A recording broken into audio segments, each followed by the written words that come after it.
Hello, everyone, and welcome to today's virtual panel discussion brought to you by San Diego Organization of Healthcare Leaders. My name is Stacy Kidd, District 5 Regional Director, and your session host representing the National Office of the American College of Healthcare Executives.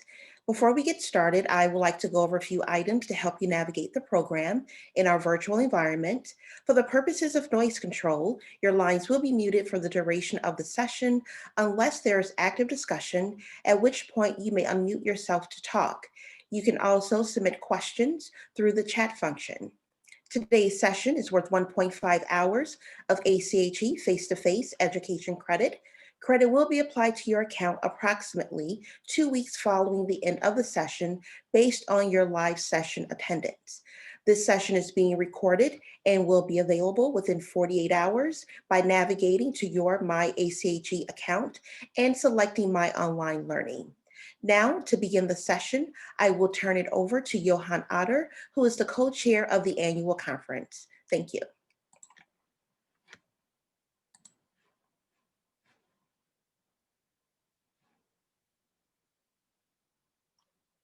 There we go. Okay. Good morning, everyone. My name is Johan Otter. I'm one of the co-presidents of SOHL, together with Dasha Dadu and Daryl Adkins. SOHL stands for the San Diego and Imperial Counties Organization of Healthcare Leaders. Next slide, please. On behalf of the three of us and of my annual conference co-chair, Peter Chu, and volunteer par excellence, Jessica Taylor, welcome to the second panel titled Crisis Management of our virtual annual conference. Next slide, please.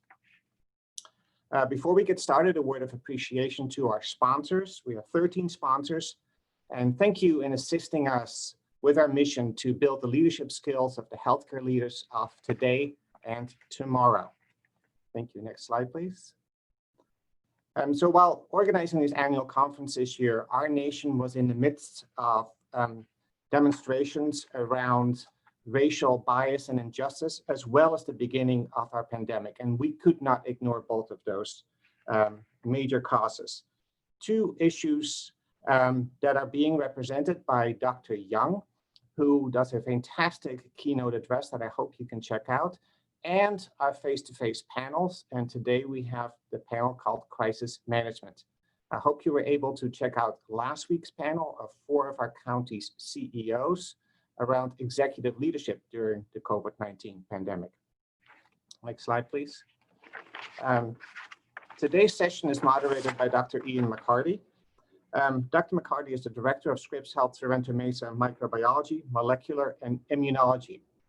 Prior to joining Scripps in May of 2019, he was the assistant professor in residence at UC Davis, where he was director of the UC Davis Coccidioidomycosis Serology Lab, director of the UC Davis Center for Valley Fever, lecturer at the UC Davis School of Medicine, and he led research programs in fungal pathogenesis and diagnostic development.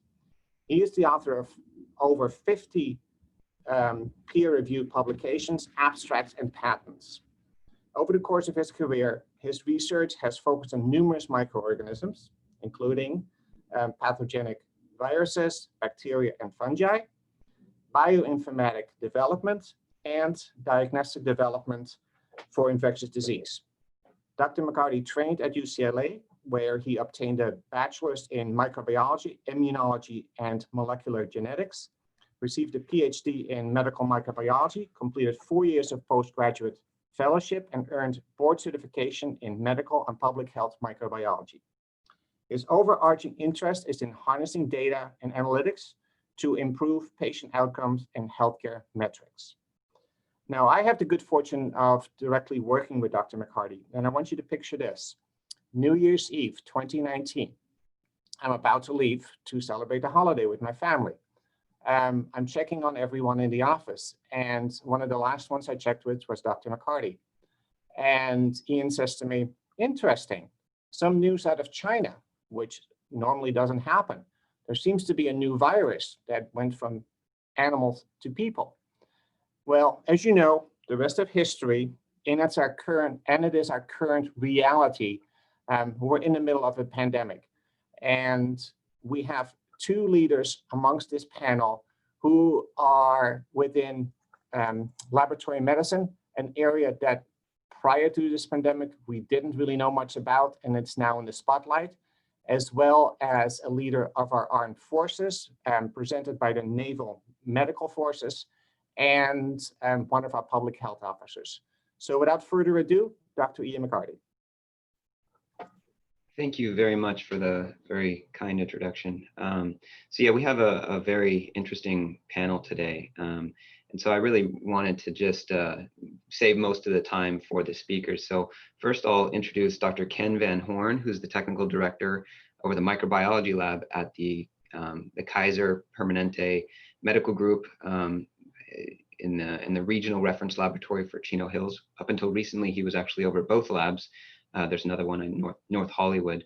And so, you know, he's been around for a very long time, led a very illustrious career. And just as background, Kaiser services, well, they have 17 hospitals in Southern California within 5 counties of the Southern California district. Dr. Van Horn has been Southern Californian since 2005. Prior to joining Kaiser in 2016, Dr. Van Horn was with Focus Diagnostics as scientific director and Kindred Hospitals in Southern California. Previously, he was at Mount Sinai Center and chief of microbiology at Westchester Medical Center in New York. One of the most challenging issues Dr. Van Horn is passionate about is the emergence of resistant organisms. He's an avid photographer for fun and work, and you'll find several of his photo micrographs of microscopic and macroscopic images throughout his presentation. Dr. Van Horn enjoys outdoor activities of all sorts and is a big fan of Philadelphia sports teams.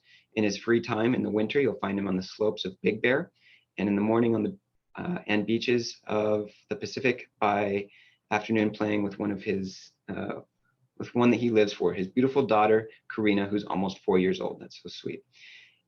He received his PhD in anaerobic microbiology from Virginia Tech, followed by a postdoctoral fellowship at Montefiore Medical Center in the Bronx, New York, and he has over 30 peer-reviewed manuscripts and multiple abstract and poster presentations at the American Society of Microbiology. So without further ado, I'll hand it over to Ken.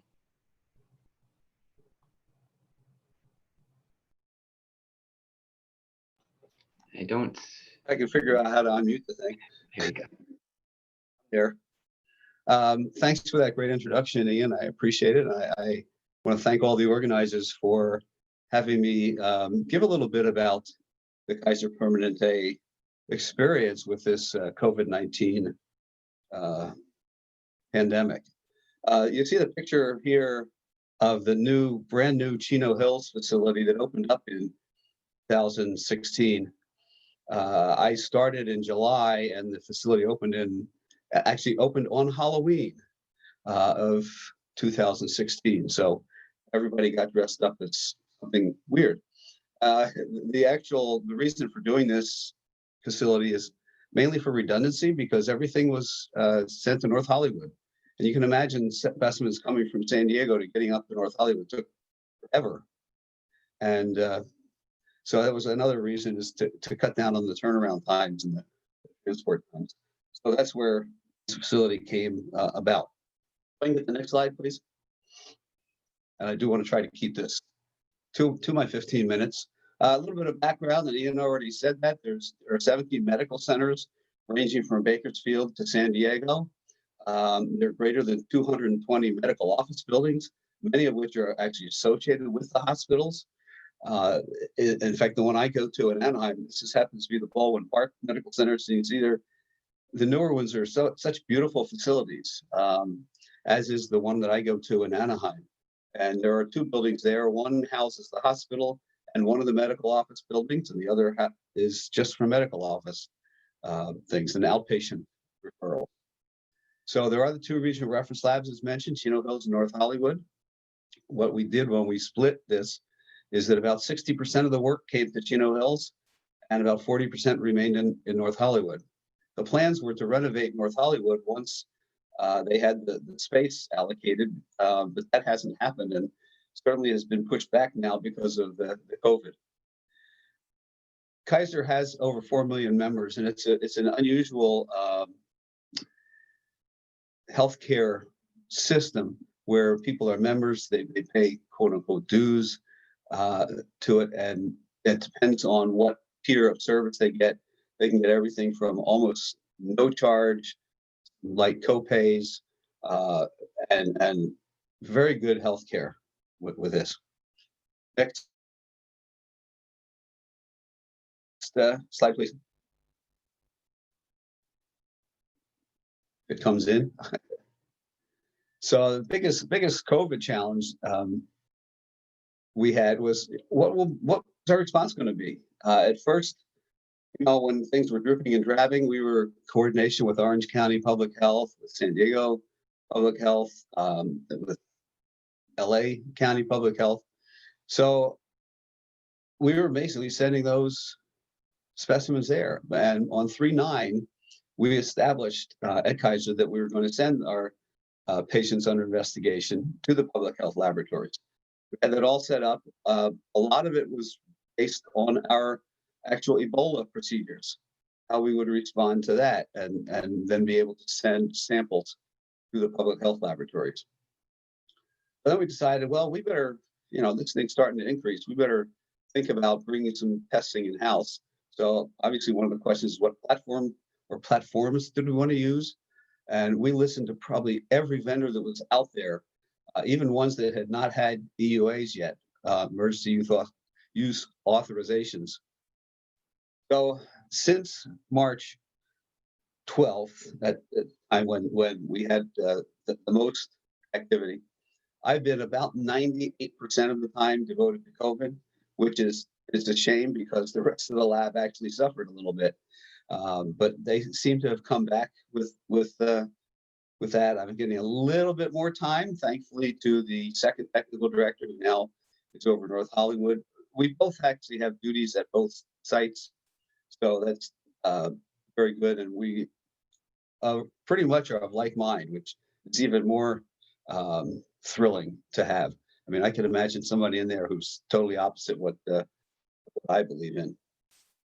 So our initial emphasis was on the currently owned Roche Cobas 6800. We had 6800 in for doing our viral loads. So that was one of the first EUA assays to come out on a good platform. So I get the next slide, please. So we went live with Cobas 6800 EUA on 3/19. I noticed that's only 10 days after we had our first potential for doing something with patients under investigation. And that went live at both laboratories. Both laboratories had one. And that could give us about 2,400 a day, which was very sufficient. We then brought in the Abbott ID Now at the medical centers, and that was on 4/7. So, a pretty quick response to get something at almost point of care. We did restrict that testing to patients who were under investigation coming into the emergency department or the ICU, and labor and delivery, even though they may not have been symptomatic at that time. We mainly did that because the turnaround time is 1 to 2 hours. Our turnaround time with the Cobas was running about 24 hours, which at that time, and as things started increasing, a lot of people were sending to Quest Diagnostics or to the public health laboratories. The turnaround times were less than optimal. Then on June 2nd, so we're seeing only two plus months later, we did add serology testing on the Abbott Architect, and we still are doing the serology today. The second platform we brought in was the Hologic Panther. We have 6 between the two facilities. Again, we actually had those on site. They were doing our CTGC testing, and we went live on 7/7, and that increased our capacity to about 5,000 a day. I must say, with the initial work on these systems, like the Cobas 6800, we had great collaboration with our public health partners, who actually sent us some leftover samples to be able to test to help with the validations of the instrumentation. So that was wonderful. If I can get the next slide, please. Then in July 17th, We opened testing to pre-procedural patients. We called it our expedited, and I'll go through some of the numbers a little bit later. We wanted to try to start opening up surgical suites and things like that, and allowing patients who were asymptomatic to potentially come in and have hospital procedures performed. Then late July, the North Hollywood facility added a cobas 8800, which has a higher capacity, and that raised our capacity to about 8,000 tests a day. Again, that was for the North Hollywood lab only. July and August, there were talks to build what we call an enterprise COVID laboratory, which serve all the Kaiser facilities nationwide. That included Hawaii and the Northern California and Northwest, Colorado, Mid-Atlantic. So we were going to be able to do COVID testing for all of those. We have not opened it up to everyone yet, but as you'll see, and I'll get into it, what kind of statistics we do have for that enterprise COVID laboratory. The goal was to have about 45,000, the capability to test about 45,000 samples per day. So in late August, construction started. And the nice part about it is that the facility that you saw on the very first slide, the Chino Hills facility, had a portion of the building, about 25,000 square feet, was just a shell space. So that was approved to build into an enterprise COVID laboratory. And like I said, construction started in late August. So get the timelines on some of these. You'll see that things moved unusually fast for Kaiser. Get the next slide, please. So before that, after that COVID lab was established, after we were getting about this kind of numbers. I've got some new numbers just today, that the inpatients or the patients under investigation, specimens that would come through our drive-throughs, some of the emergency departments that were not tested on the Abbott, other patients that were inpatients. These were the regular testing, supposedly symptomatic patients. The expedited I mentioned, these were the pre-op procedures, and we were doing about 800-900 of those. We also started testing asymptomatics, and we're doing 5,000 of those. And we've since taken on Northern California in our COVID laboratory. And we're doing about 5,000, or at the time that I printed this, we're doing about 5,000. Right now, Northern California, we have done, in November, we did 45,000. And to date in December, we've already done 38,000 just for Northern California alone. The total for the regular, this top one that says COVID KP, we've done in November, we did 210,000 tests.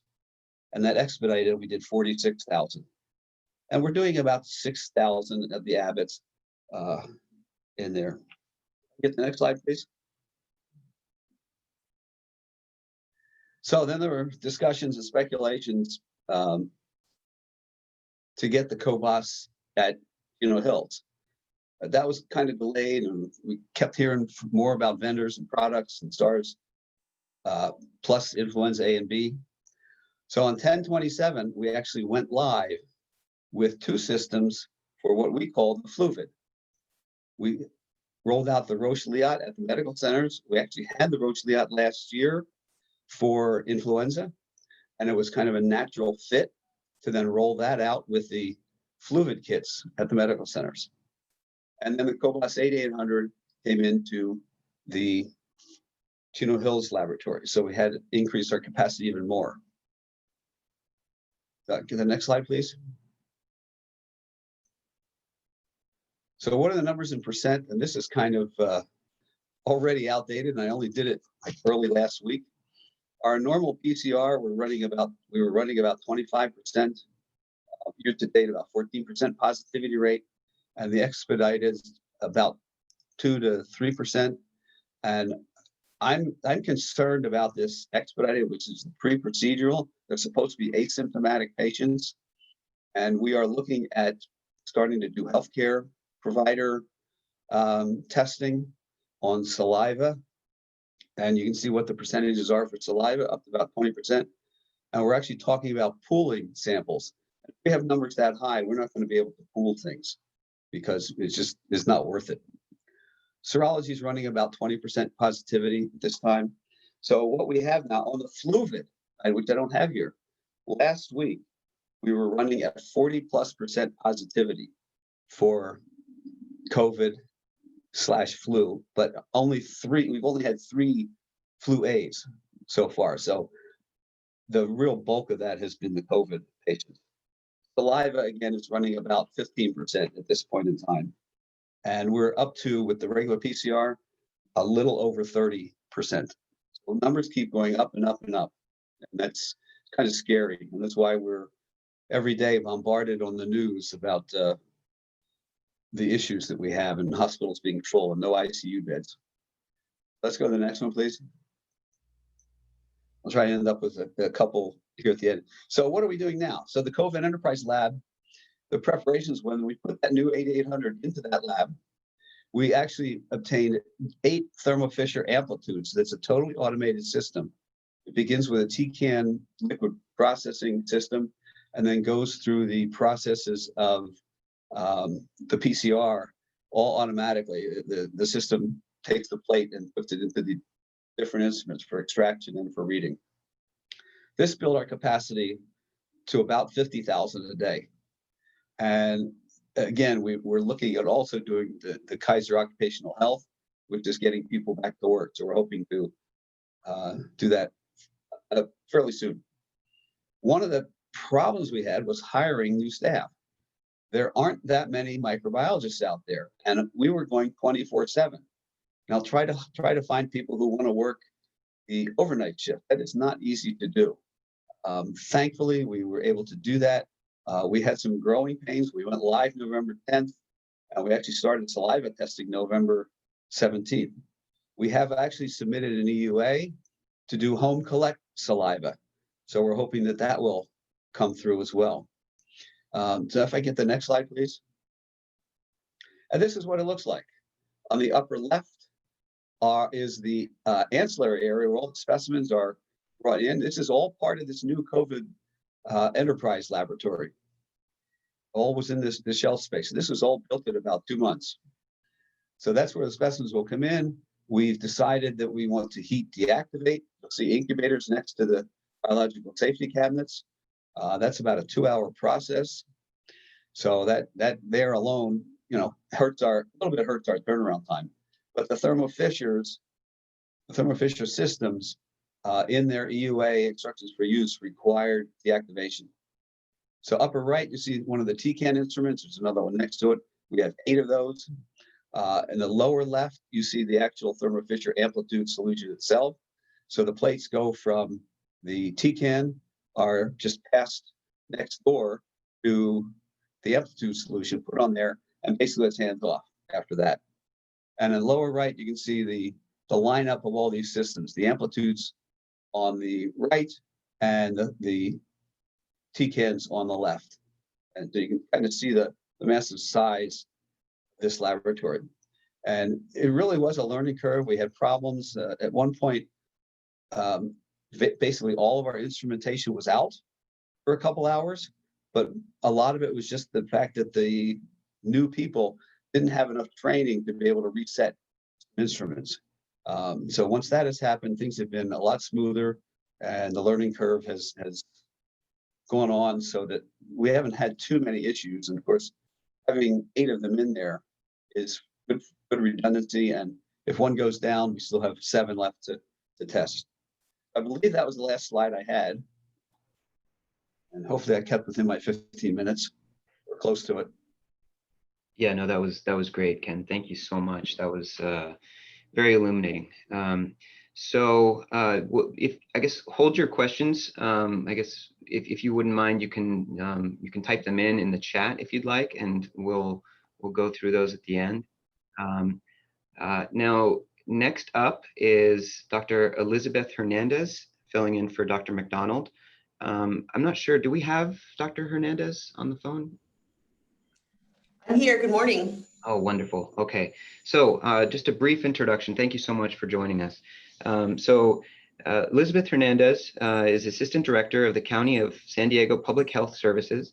She oversees PHS operations, which includes tuberculosis control and refugee health, preparedness and response, maternal, child, and family health services, California Children's Services, HIV, AIDS, STD, and hepatitis, as well as the epidemiology and immunization branch. She provides direction and support to the PHS branches in the areas of budget development, fiscal processes, and accountability, contracting, quality management, quality improvement, board letter coordination, and human resources.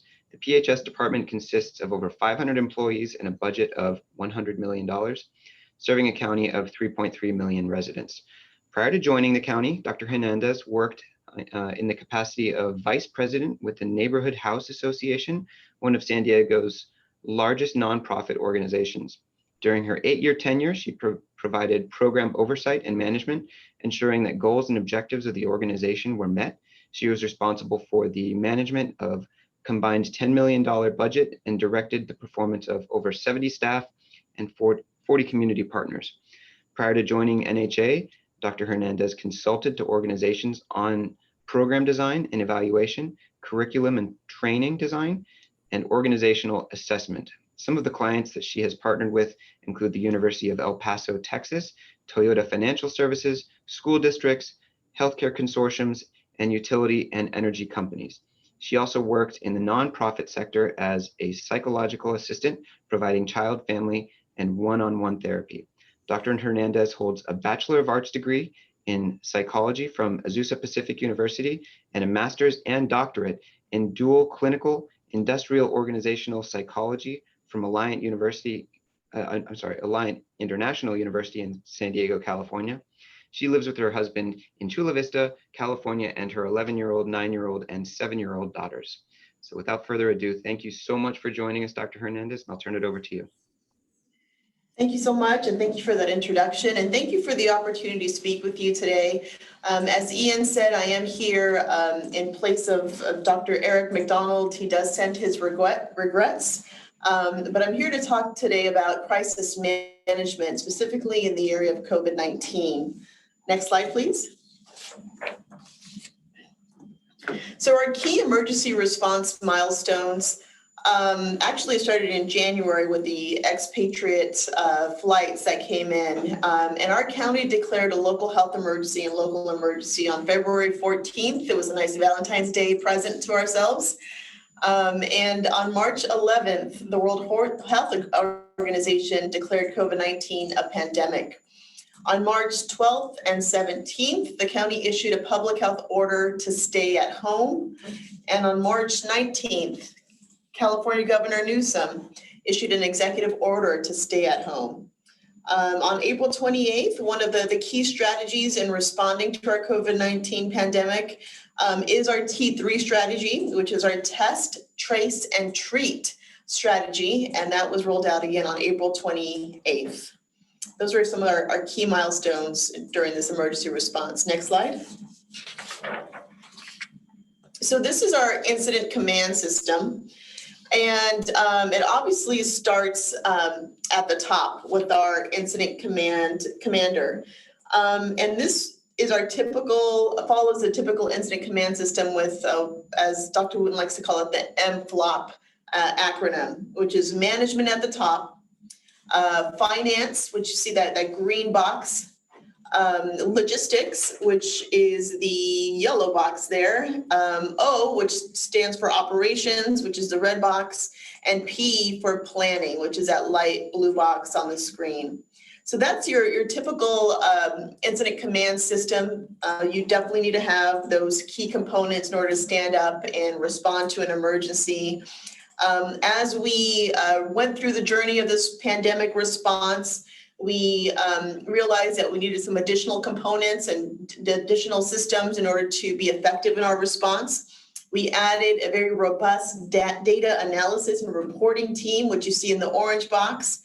We also have a reopening director. There's just been this yo-yo effect, as you all have experienced, with opening and then closing, and then what's opened and what's not opened, and indoor and outdoor. So having a key person to vet all of those questions, to really be the point on that, was essential.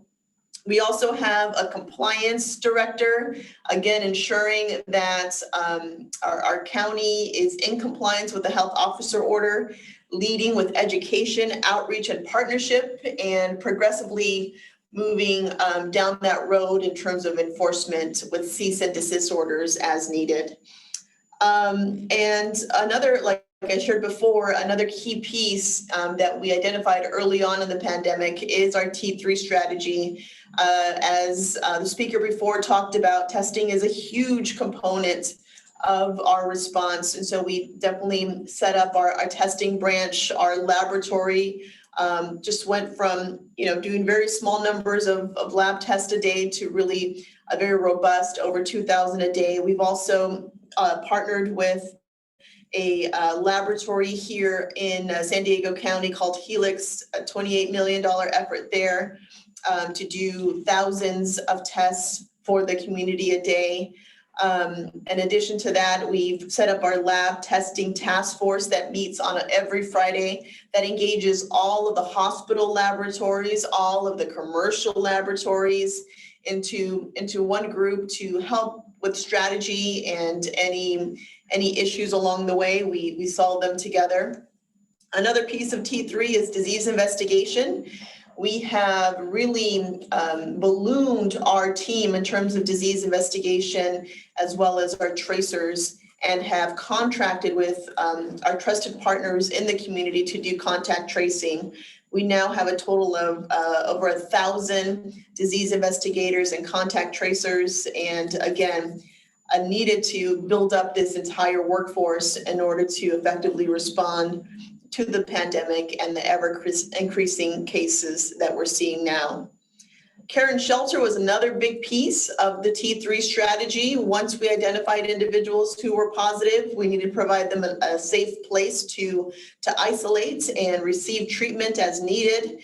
We quickly, at the beginning of the pandemic, likely in February, March, contracted with various hotels throughout the county and set up a system where not only do we house these individuals, but also provide them wraparound services. So food, screening, health screening, mental health services, any other types of services to ensure that they're safe, healthy, and thriving. And our newest component of the T3 strategy, which started last month, but has been working for a while now, is our vaccine branch. So that is basically our incident command system. We do have support structures in terms of our Joint Information Center, our county council, human resources, safety officer. Those are, again, components that are needed to really lift up these systems and support these systems accordingly. Next slide, please. So our COVID-19 approaches for emergency response, it definitely led on components of containment and mitigation. We talk a lot about MPIs. That is definitely a staple of this emergency response, and we know that MPIs work. Our sector partnerships, if I were to say what's a lesson learned from this and a best practice, it would definitely be our sector partnerships. There is no way that we would be able to be successful in any way or even get our arms around this emergency response without our community partners, without our business partners, without just partners in general. And that was a big lesson that we learned from our Live Well San Diego vision. I've talked about our T3 strategy, again, another big component. And then really our connection with the California Department of Public Health. They truly are our partners in this response. They've engaged and coordinated and convened all of the counties throughout the state, and so that we're marching in one step towards hopefully the end of this pandemic soon. So we are now in a state regional stay-at-home order. We also have engaged in the blueprint for a safer economy. And one of the key components that we've been working on since 2008 here at the county, but has really stood up in this response, is a health equity investment plan as well. Next slide. So here's just kind of a visual of our adaptive response. Again, the key buckets here are disease control, the NPIs, and pharmaceutical interventions. And it is a journey of containment early on to active mitigation efforts, and now to the pharmaceutical interventions. We are seeing the light at the end of the tunnel with vaccines coming this weekend and in the next couple of weeks. So we're really excited after this very long response period. Next slide.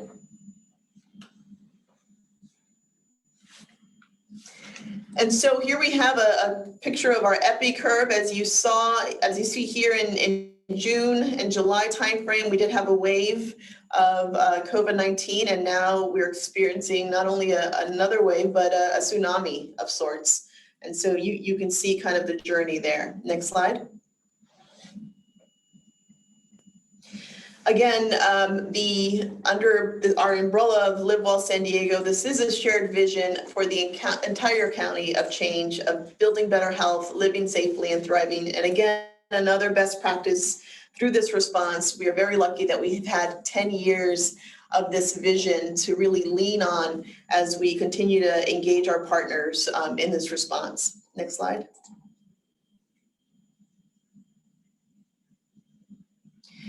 And I talked about a best practice, and this is really the sector education and outreach.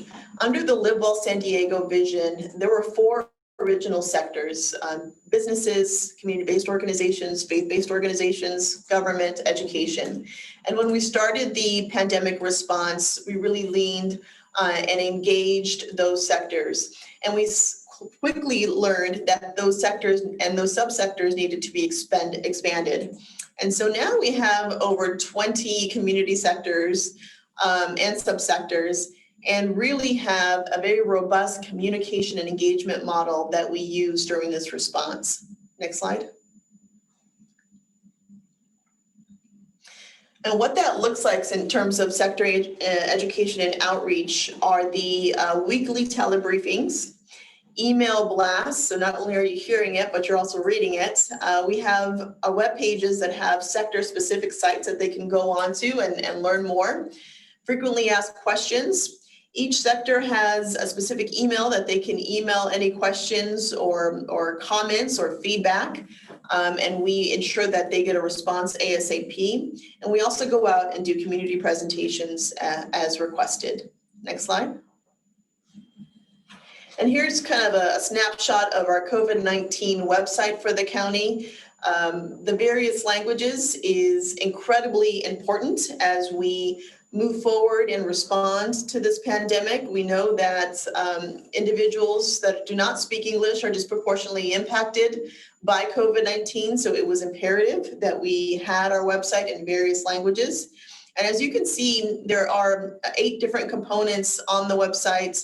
Coronavirus in San Diego, which is basically your daily updates, information on testing, information about the coronavirus itself, our community sector support. Again, this is where you would find all the various sectors and sector-specific information that pertain to them. Health professionals, they are our partner in this, and we definitely engage with our chief medical officers, our CEOs of the hospitals and others in order to address this. And then just general resources and materials that are available for the community. Also some in the beginning, preparing for a pandemic, just some easy information for the public. And last but very much not least, this definitely has had an impact on our mental health and our emotional health, and ensuring that we have a space to provide resources for that as well. Next slide. So again, here is just in a visual sense, our T3 strategy, test, trace, and treat. Next slide. And as I shared before, health equity is basically our framework and ingrained in everything we do in terms of our COVID-19 response, from our early days of the prevention efforts to testing, to tracing, treat, and isolation, and even down to now our vaccination planning efforts and distribution efforts. It's basically a staple in everything we do. Next slide. And here's just a phased approach to our vaccine allocation. We know that CDC really determines who is in the various phases on phase A, 1B, 1C, 2, and 3. And we also receive guidance from CDPH. We also have convened clinical community groups to also provide feedback and distribution guidance as we move forward to the vaccine distribution process. Next slide. This is a copy of the state metrics for tier movement. Everyone has heard about the blue, purple, red, orange, and yellow tiers. Those are based on 3 major state metrics: our case rate, our testing positivity percentage, our health equity test positivity percentage, and now our ICU metric. Next slide. Here is a copy of the blueprint for a safer economy. The entire state of California mostly is in purple, and you can see our county metrics there. They are pretty severe. We're at our worst here in terms of our COVID case rates. Next slide. And as you can see, the regional stay-at-home order, which was into effect on December 6th, any regional area that had anything below 15% in terms of ICU metric was now ordered to engage in a regional stay-at-home order. And it is only lifted after 3 weeks and after a projection of a 4-week ICU metric, which again needs to be greater than 15% before the regional stay-at-home order is lifted. Next slide. Here's just, I'm going to go through these fairly quickly. This is just for a visual so that you can see that our hospitalizations are increasing. You can see a 30-day outlook. Next slide. Here's ICU patients from a 30-day outlook. Next slide. And then lastly, just wanted to end, this is our campaign, Be COVID Safe, to help save San Diego lives and livelihoods. And again, this gets to the economic piece as well. So we, through this pandemic, need to balance the public health component as well as be mindful of the economic component as well. And again, just reminding individuals of those important NPIs. So thank you very much for this opportunity to speak. Really appreciate it and happy to answer any questions.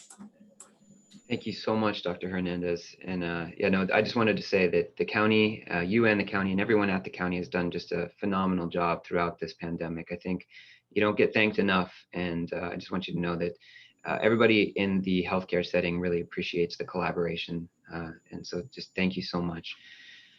Okay, so hold your questions again, please. I don't see any questions in the comments just yet. So if you would like to add any, that would be great. So we have them for later. Otherwise, we can circle back afterwards. So our next speaker is Commander Timothy Whiting. He is the COVID Testing Task Force lead for the Navy, Global Health Engagement Manager, Specialty Leader of the Public Health Nurses of the Navy Medical Corps, and Pacific Director of the Medical Service Corps. So he wears many hats, and it's an honor and privilege to have him. So just a brief bio for him. Well, it's actually not brief, I apologize. Commander Tim Whiting is the Global Health Engagement Manager and lead of the COVID-19 Testing Task Response at the Navy Medical Forces Pacific, or NMFP. NMFP leads Navy Medicine's Western Pacific Healthcare System and global research and development enterprise, providing care to 850,000 beneficiaries across 17 naval hospitals, 2 dental battalions, and 51 branch clinics located throughout the West Coast and the US, Asia, and the Pacific Rim. Globally, NMFP oversees 8 research laboratories that deliver research expertise in support of warfighter Health and Readiness. Commander Whitings is passionate about public health and has led several initiatives to improve health for all patients in the military health system and beyond. He has served as head of population health for Naval Medical Center, Portsmouth, Virginia, and as department head for health promotion, wellness, and immunizations at the U.S. Naval Hospital in Okinawa, Japan. Operationally, he has served as medical officer in charge for Southern Partnership Station in 2014, an annual U.S. Navy deployment focused on subject matter experts exchanges and building partnerships, partner nation capacity in the Caribbean, Central, and South America. Additionally, in 2018, he served as nursing and medical planner, and in 2019, as nursing and public health planner for the Pacific Partnership, a joint service, multinational, humanitarian and disaster relief preparedness mission that is conducted in the Indo-Pacific region. In those roles, he provided coordination and leadership for initiatives including assisting a hospital in Honduras to revamp their emergency triage system, expanding occupational and physical therapy capability at a medical center in the Federated States of Micronesia, and worked with colleges in the Marshall Islands and Vietnam to expand nursing curriculums with topics in disaster medicine and public health. Commander Whiting also currently serves as specialty leader for Navy Public Health Nursing. Commander Whiting is a native of Luzerne, Michigan, and has served in the Navy for over 19 years. He was recognized with the Military Health System Military Nursing Leadership Excellence Award in 2019 by the Association of Military Surgeons. So without further ado, I'll hand it over to Commander Whiting. Thank you very much. Hey, thank you. I appreciate that. And certainly it's interesting to listen to your own bio be read. So that's new for me. So I appreciate that. Just a quick reflection on some of the, going back to Dr. Van Horn's presentation. It probably wasn't very many months ago that I would have had zero idea what he was talking about with regards to analyzers and lab capacity. And here we are now. And I feel like that has been my vernacular for a while now. So just a quick good morning to everybody.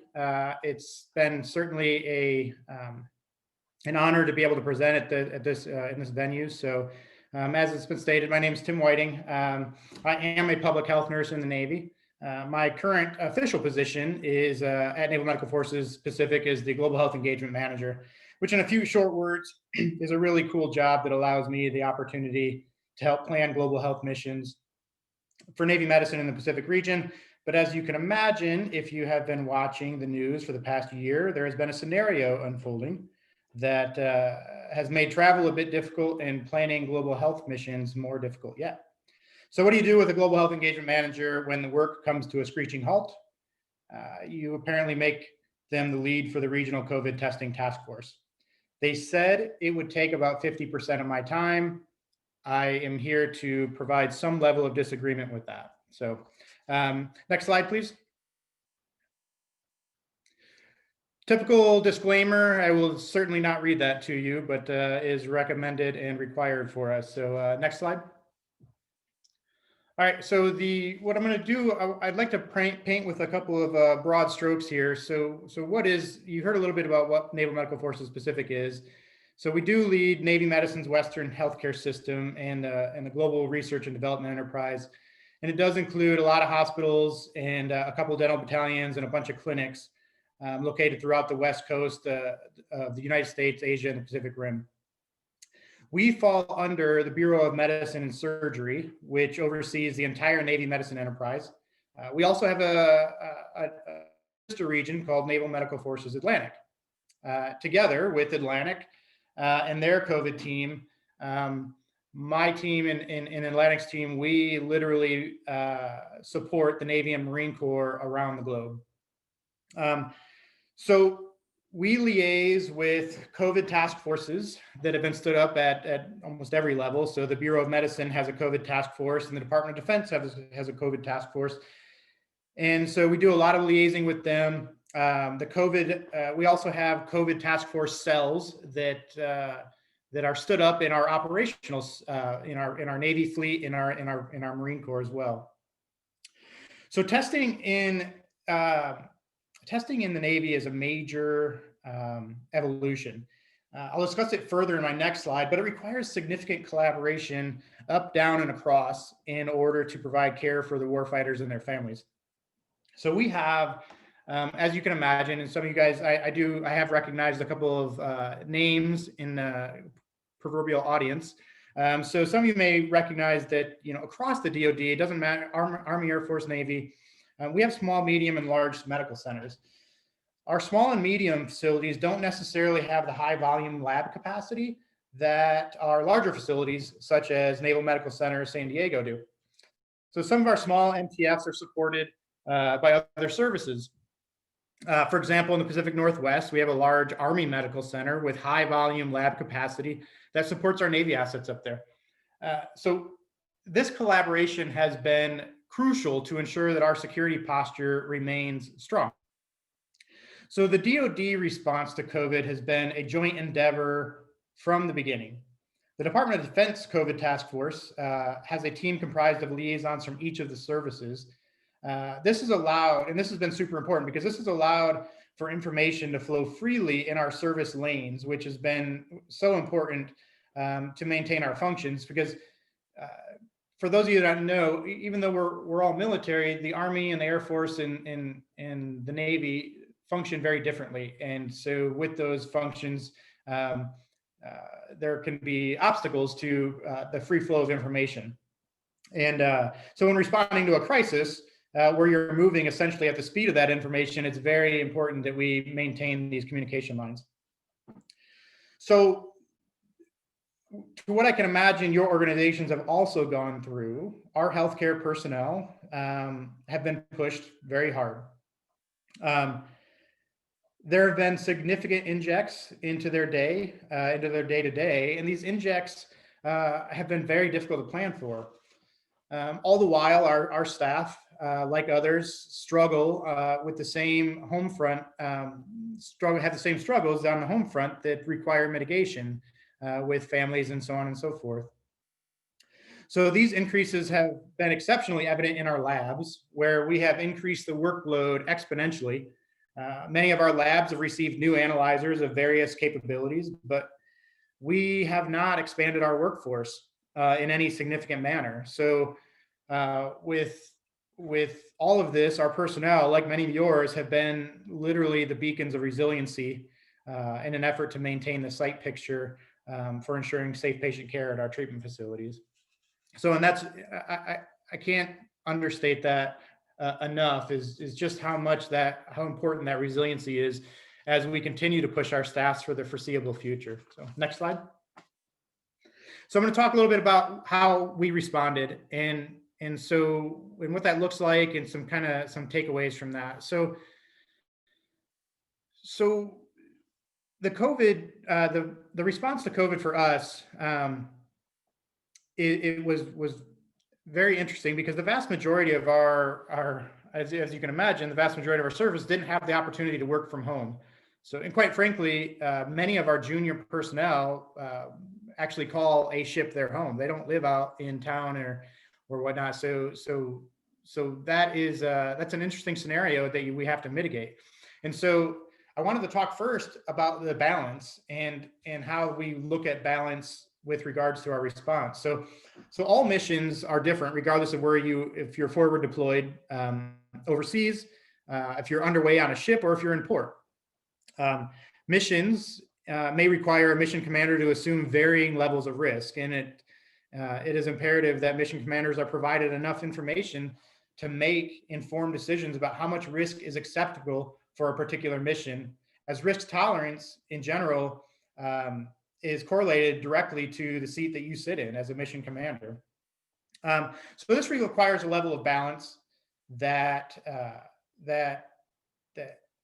how much guidance we provide to our leaders, and how much of that guidance is prescriptive, but still allows for the latitude for mission commanders to make decisions. The Navy hasn't shut down operations. We're still sailing our ships we're still flying our aircraft as necessary to maintain the security posture. As communities writ large focus on how to ensure people are socially distanced, we're literally looking to conceive ways to mitigate risk in a COVID environment that will allow us to safely work in an operational congregate setting, i.e. a ship. So as people try to distance, we are trying to figure out ways that we can put people into small spaces and maintain our mission. So this has required resources and creativity, to say the least, and has definitely required a lot of testing. And just like every civilian lab, our labs must ensure that they are operating within the EUAs provided by the FDA. So to ensure mission readiness and mitigate the risk of bringing a highly contagious disease into the shipboard setting, we must have unique strategies. And so we'll talk about a couple of these. So similar to society writ large, we have limiting factors that must be considered in our testing strategies. We don't receive any special treatment and are vying for the same finite resources that every other lab in the country is after. So we must ensure that we are diligent in our efforts to test the force, but not exhaust our resources to do so. Symptomatic patients are and will certainly remain our number one priority in testing, no matter where we are in the world. However, we also need to ensure that we can test our operational forces and to ensure they are ready for the mission. We must also take into consideration when we do surveillance testing and when we operate off-label, considering how much of our testing is focused on asymptomatic personnel. There isn't an opportunity for blanket strategies, as every single environment that we operate in must consider these questions for every mission. So outside of the symptomatic population, we actually do a significant amount of large-scale scheduled testing to ensure essentially we do this to ensure that we can operate in as clean a bubble as we can make. But for our operational and our ship environments, we do this to try to establish a clean bubble for them to get underway. So in a typical case, when a ship's going to get underway, we will conduct a round of molecular testing for all crew members. And this is essentially day one. And then once that testing is completed, all of those crew members will go into quarantine. So as you can imagine, we have small ships and we have large ships. And so that number varies, but everybody will get tested, and then everybody will go into what we call essentially a quality quarantine, where we can control for exposure to maybe the environment that we're trying to control against. So for some of those crew members that are in quarantine, a certain number of them will receive another molecular test at day 7. And then everybody on day 14, which all what we call pre-deployment sequesters, will go 14 days. And so they'll also get another molecular test out, at which point all members that were negative are then transported from their quarantine to the ship. So this transport is very, we put in the measures to ensure that this transport is clean, so that when essentially everybody's on the ship, we can essentially stamp that ship as clean. And so any positives that are identified along the testing spectrum are isolated and managed accordingly. So, and only crew that have completed the 14-day pre-deployment sequester and have tested negative are authorized on that ship. So this level of testing across many ships and many personnel requires significant resources, of course, and collaboration with our partner commercial labs, as even our high capacity, high throughput labs at our medical centers will never be able to keep up with the amount of testing that we do to maintain and to essentially get these ships ready and these crews ready to go underway. So we leverage our commercial partners a lot. So that's how we essentially are moving our force to keep business as usual, if you will, in our strategic endeavors. But when we're not doing that, we also have to maintain mission readiness. So when personnel are not getting ready for underways or other missions, we're establishing measures to ensure they are ready to go when necessary. This includes getting our personnel to their technical schools, executing unit training, everything we do to remain mission ready has a new level of planning involved in order to maintain the safety of the personnel and their families. So maintaining mission readiness requires different strategies that may include using antigen testing or different types of screening. Regardless of what mitigation strategy is utilized on the front end, public health protocols are implemented as best as humanly possible, given the type of training. So the vast majority of our classes, as you can imagine, have gone virtual, but there are still necessary training evolutions in the field that must be conducted in person, and each of those must be reevaluated as they often do not lend themselves to easily applying public health mitigation measures. So needless to say, there have been many challenges across the spectrum to ensure we can still execute our mission in a COVID environment. However, as I take a step back and I look at the body of work over the preceding months and what we have learned so far, I've gathered a few key takeaways that I think we've done successfully. Next slide. So the first takeaway in this ever-evolving landscape is agility. So the ability to be agile on a large scale has been so critical, and I believe results from timely flow of information in all directions. A clear understanding of who pushes that guidance and where we're taking our guidance from, and the establishment of channels to push this information out. This has been so important as we have such a distributed operation across the world. Literally, as I mentioned, Naval Medical Forces Atlantic and Naval Medical Forces Pacific essentially oversee the entire Navy and Marine Corps globally with regards to their medical care and what our testing strategies are. And so when you have such a distributed population, I don't think you can overstate how important understanding the clear communication channels are. So it's certainly much easier to pivot and adapt at a smaller unit command level, but it is, as you can imagine, a Herculean effort to pivot an entire enterprise. This is something I think that has been done very well in the Navy and in Navy medicine specifically, because all information is new information for us, just like everybody else. So we must always be ready to adjust at the speed that information is coming. The ability to be agile at scale is an absolute great check for any organization, and I think has just been pivotal for our response. The second takeaway is empowerment of our leaders. So due to the novel component of the pandemic, we can only work with the information that we know. As information builds, it may inform that a different direction than we had originally planned is necessary. I believe our organization has done a pretty tremendous job with this through the empowerment of our leaders to make decisions with the information they have available at the time. This goes back to the discussion on balance. Getting information to our line and unit level leaders with enough background information and prescriptive guidance to enable them to make informed decisions has been an important factor at mitigating the risk that lies ahead of us. So. Additionally, I believe our mid-level leaders do not fear retribution for making decisions with the information they have. This has also been an important aspect of mitigating risk while maintaining readiness in a COVID environment. The third and last takeaway has been preparation. This has been so important. All Navy components are required to have a pandemic influenza plan on file, and they must drill that plan yearly, either as a tabletop exercise or as a field exercise. And so the commands that were more diligent in maintaining and drilling their pandemic plans were obviously in a much better position to respond to this pandemic. But regardless of diligence, all commands had a pandemic prep plan in place.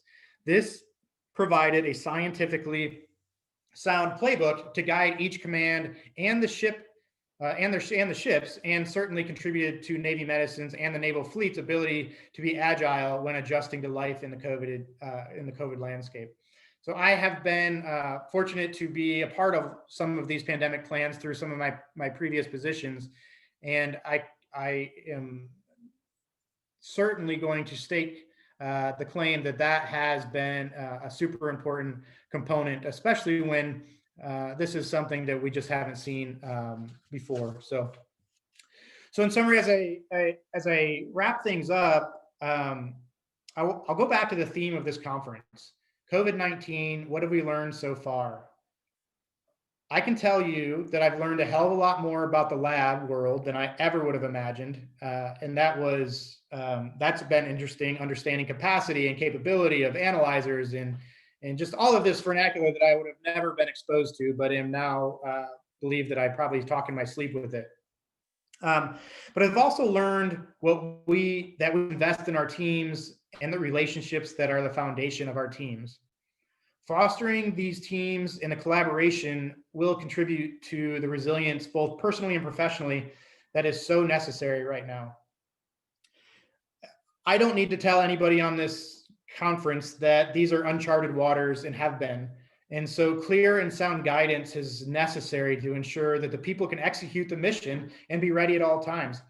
So with uncharted waters, we must remain agile, more agile than ever before. Being agile is much easier when we empower the right leaders and to make the best informed decisions. And I can honestly say that those C's are always a little smoother when we prepare. So next slide. So with that, this Saturday is a big day. I am confident that our two organizations, our two service academies will have done their due diligence, and that this will be another instance where Navy will Army. So certainly stand by for any questions and look forward to comments and discussion. So thank you very much. Thank you very much, Dr. White, Commander Whiting. So yeah, I think this was just phenomenal so far. So I wanted to stick with the theme of the conference here and discuss, show video when you speak as well. So I wanted to stick with the theme of lessons learned. So I wanted to start with Dr. Van Horn and see, you know, being a lab director myself, I think we've all been kind of, we've learned along the way, but I'm hopeful that you might be able to give us some sense of lessons that you've learned that might help prepare us or prepare you for a future pandemic.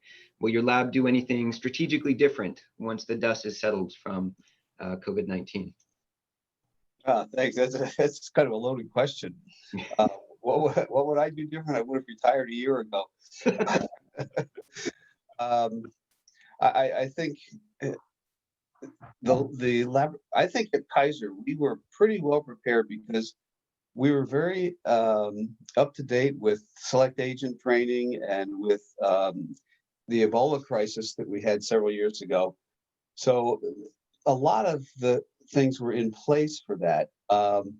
Luckily, we already had instrumentation in the laboratory, which both of those systems, the Roche Cobas and the Hologic Panthers, gained early emergency use authorizations for their tests, because the Kaiser laboratory was not geared up to do CDC assay. We're not an extraction facility, and those instruments are basically plug and play. You put the samples in and it goes all the way through extraction and the PCR testing. So what I would do differently, that's hard to say. I mean, it's hard to see ahead to what's there, but I think one of the things that I probably would do differently is just maybe communicate even more with our medical centers to make sure that as something might be hitting them, that it's not going to be something that's going to be turned into a pandemic, and possibly read some more FDA literature quicker. Yeah, no, that's very insightful.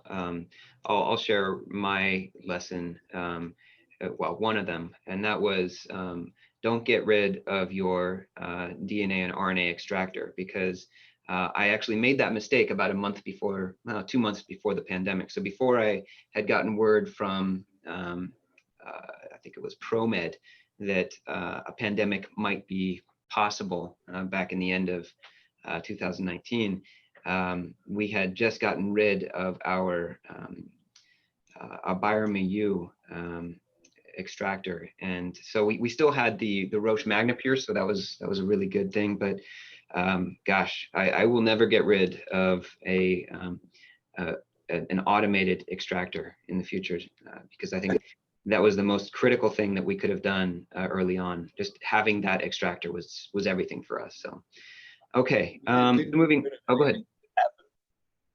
Go ahead. Sorry, I didn't hear that. We did not get rid of any. We just didn't have them. It was Kaiser's philosophy before that to only use FDA cleared kits, and those were the ones that did not, include extracting for things. Right. Okay. So I wanted to go to Dr. Hernandez. So what were the lessons that you learned, or you can go as specific or as broad as you want, that may help with the response and mitigation of future pandemics or crises? And will the county do anything strategically different once the dust has settled from COVID-19? Yeah, thank you for that question, Ian. I think when I look back and reflect, some of the lessons learned and some of the best practices that really come from me is really the community engagement piece, and really having those contracted groups in the various communities to serve as trusted messengers to go out and talk about testing and talk about tracing and talk about, hey, there's public health rooms that are available if you need to isolate or quarantine. So I think that was a big piece. We also took a page out of the Promotora model, where we have community health workers who are neighbors in the community to, again, be trusted messengers about COVID-19. Also, I think another lesson learned, or something that we hope to address in the future as a collective nation, a collective state, is really addressing the root causes of diseases. We are currently, because of COVID-19, it's really a crisis within a crisis. A couple of years ago, when we were dealing with hepatitis A was a crisis, but really the root cause and the actual crisis was homelessness. Here we have COVID-19, and it really ballooned because of the structural inequities and the health inequities. And so again, addressing those root causes would be really important. I think another lessons learned, and I think probably across the board for this panel as well, is technology investments and ensuring that we invest in our technology, whether they be electronic lab reporting systems, whether they be the actual instruments and the equipment in a lab, ensuring that we have these robust technology investments so that we're not doing this patchwork that typically do not work and really feed into more redundancies and more work. I would say another lesson learned, and again, a best practice that we've done from the beginning, is engagement from the top. Our board of supervisors really were engaged and decided to quickly implement a subcommittee of the board. So you had board leadership engagement and a strategy to move forward effectively from a leadership perspective. I think another big piece is workforce investments. Like I shared before, we are now, since the pandemic started, added 1,000 new employees to our public health department, which is huge for us. We were started at 500, now we're at 1,500.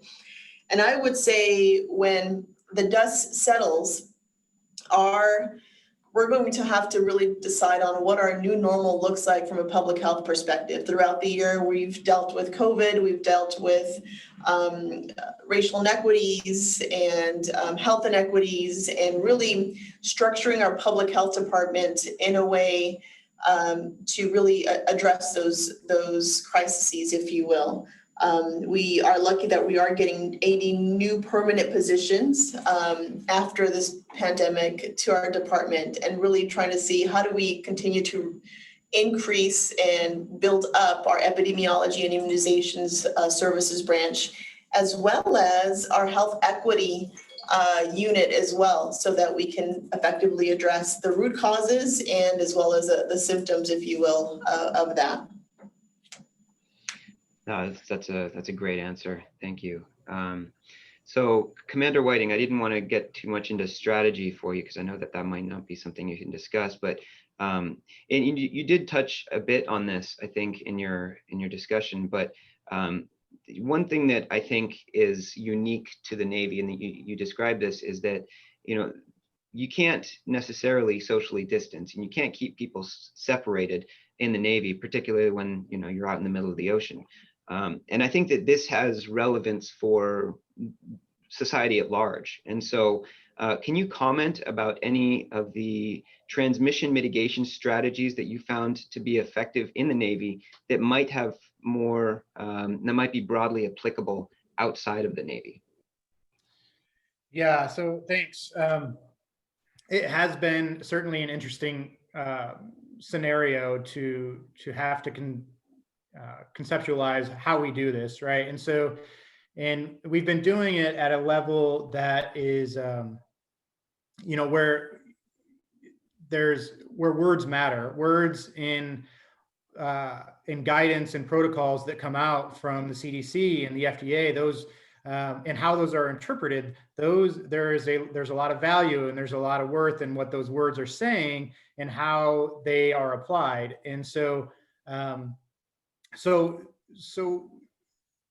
some of the mitigation strategies, for us, we have a little bit more say in how our quote unquote employees are going to, how we can stage them, right? So the first and foremost is our mission has to continue, right? We still have to be underway. We still have to be on ships. We still have to meet that, answer that mail. And so, we have very extensive testing strategies, as I explained, with a lot with pre-test before quarantine, what we call a midterm test for certain crew members, and then a test out. But we know that no test is 100%. And so if you are testing 2,500 people that are getting ready to go on a ship, inevitably you are still going to have a spreader in there. And so it then becomes, how do we because now we don't have the access to the high sensitivity testing that we would when we are pier side, where we can send it to the medical centers or we can send it out to our commercial lab partners and so on and so forth.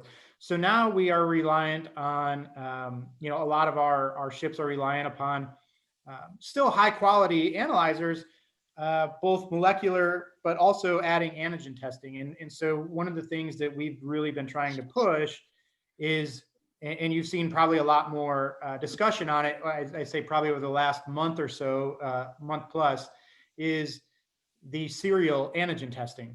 So the number of tests that can be conducted in a short period of time, even though they may be less sensitive, provide more value than the once high sensitivity test that we may have access to with a maybe a 2 to 3 day turnaround time on that. So the long and short of it is, for us, it's really the mixture of testing strategies that is important. It's the surefire way, because when you put people underway on a ship, I mean, you really have to do your due diligence to ensure that you are making that a 100% clean bubble as possible.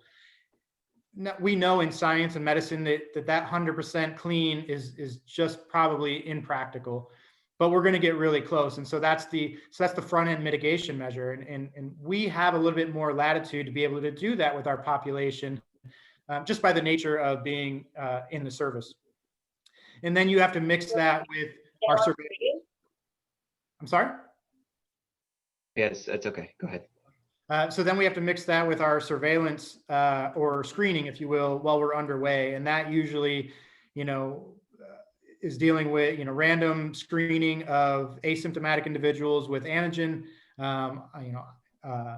Binax now. So a lot of the antigen tests that you guys may be familiar with, we are leveraging. So in addition to some of the analyzers that we have put in our labs that are aboard the ships. And of course, like hospitals, some of our ships are much smaller and have much smaller analyzers. And then some of our ships are very big and have a little bit more capacity and sensitivity. So the take home on that is it really is a mixture. You know, I don't know if what we have done can translate necessarily, because I do think we have a lot more latitude in directing our service and our service personnel than maybe the public has writ large to say, you know, obviously a stay-at-home order. Well, when we get a stay-at-home order, we're more apt to follow the stay-at-home order because it's come down through our chain of commands. And that may be a little bit different for the community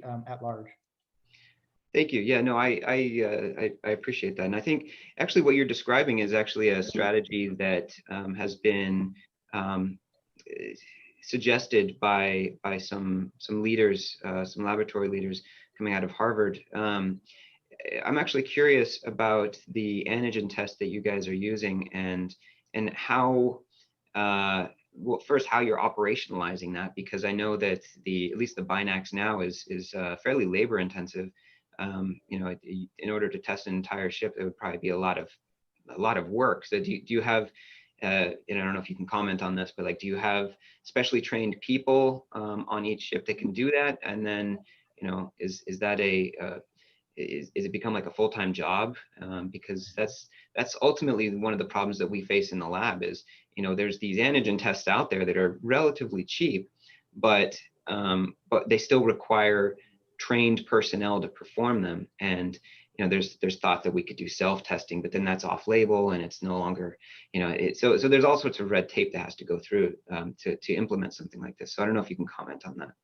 Yeah, so I think so we use a lot. So we have different antigens. So there are no blanket contracts that guide what analyzers we use across the entire enterprise. So some of our facilities will have different levels, but we, you know, have a lot of what you would see on the market. So the Abbott ID now, the Binax now, the Sophia Cadell, so those types of things. So to your point about operationalizing antigen testing, and is it yes, it is labor intensive, and we do have, every ship has medical physicians, nurses, and trained preventive medicine technicians and other professionals that are certainly receive the training.